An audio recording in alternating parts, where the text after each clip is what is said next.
Hello everyone, and in this video I would like to show you another very exciting chess game, one of the up-to-date chess games. So in this chess game we have Daniil Dubov with the white pieces and his opponent was Viswanathan Anand.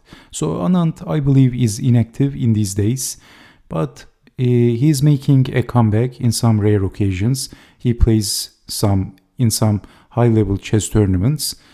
So this is one of them. He competed in this high-level chess tournament in the Levitov Chess Week Rapid section in 2023. So this chess game was played in the September 25, 2023. So Anand played despite his inactivity and his age. He is in his mid-50s. He played some stunningly beautiful chess games, and this is one of them. So let's see what happened in this chess game.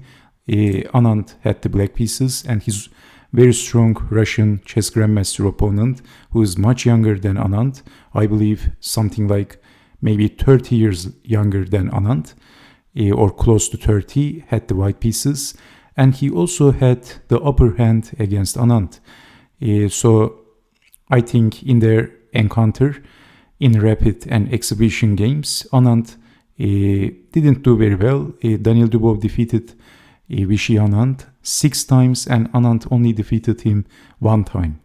In rapid and exhibition games, I believe this is what I have seen in chessgames.com in database. So, okay, let's see what happened. Dubov starts the game with d4, knight to f6, and we have the Indian game, pushing the pawn, and we have Queen's Gambit declined, but now the position is transposing into the Catalan opening. So d takes on c4, bishop to g2, and we see some conventional moves. So pushing the pawn, and then knight to c6, knight to a3, and then Anand captured the pawn. So white is sacrificing a pawn for the activity, and as you can see, white is very active already. So pushing the pawn and stopping b4. So also Anand castled, bishop to b2, rook over, rook to c1, bishop to a7, and then b4. So takes, and then knight takes on b4. But this time the pawn in the center is falling, and still black is a pawn up. Where is the compensation? Well, the compensation is that the b pawn is weak and white is very active. White is much more active, and this is actually a pleasant position. So defending the bishop and exchanging the queens. But maybe defending the b pawn could be tricky later. So e5 and knight to d6, forking the rook and the bishop. So after defending the rook, bishop to b6. So this looks a little bit dangerous. After rook to f8, rook to d2, and then rook to a4, bishop to c5, lining the bishop with the rook and threatening some discovery attacks to the rook. So e4 and then rook to b2, targeting the pawn, and if capturing the pawn, actually white is doing okay. Anand played a sneaky move. He played rook to d8. And in this rapid chess game, actually Daniil Dubov made a very bad mistake. Actually, it was a blunder. At this moment, actually white was doing okay, but he immediately captured the pawn. Knight takes on b7. Actually, in this position, pushing the f-pawn or the h-pawn should have been considered. Giving the heir to the king should have been considered. But actually, in this position, there is a back rank issue. So we have knight takes on b7, and this was a blunder of epic proportions. Can you see why this move was a blunder? If I give you a couple of seconds, what would you do in this position?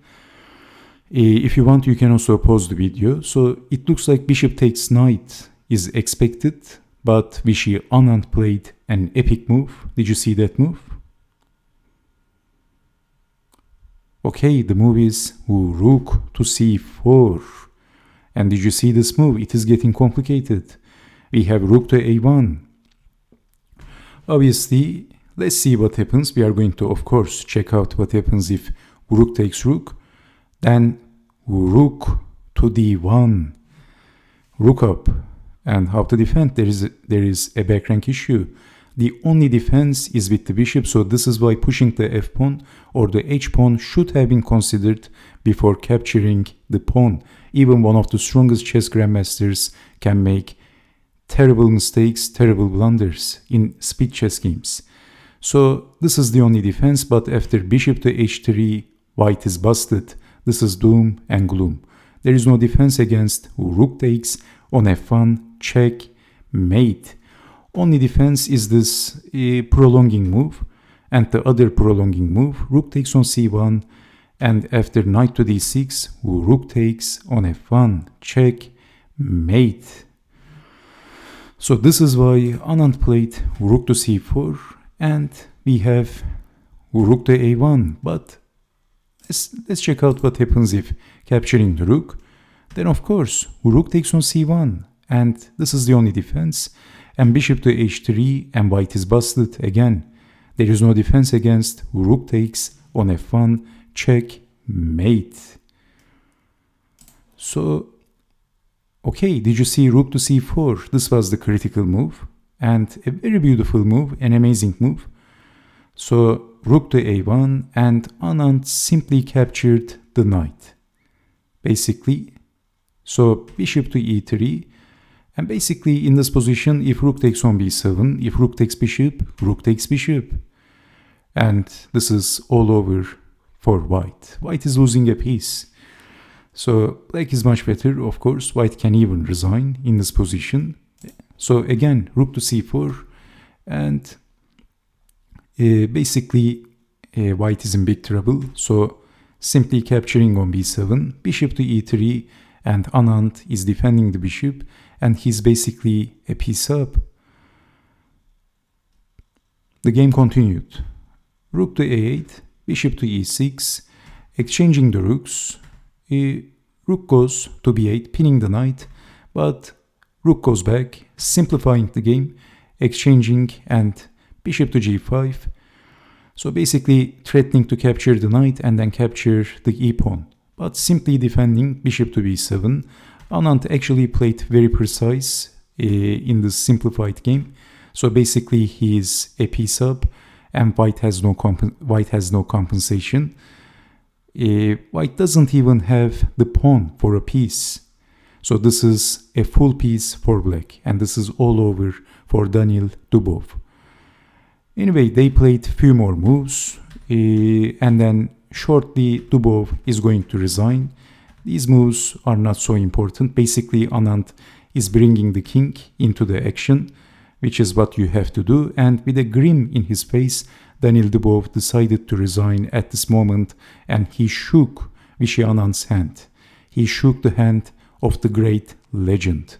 So what a game, what a beautiful move by Anand, and what a terrible blunder by Daniil Dubov. It can happen even to one of the strongest chess grandmasters. So thank you so much for watching. I hope to see you next time with more interactive chess games. So stay safe, take care, and bye bye.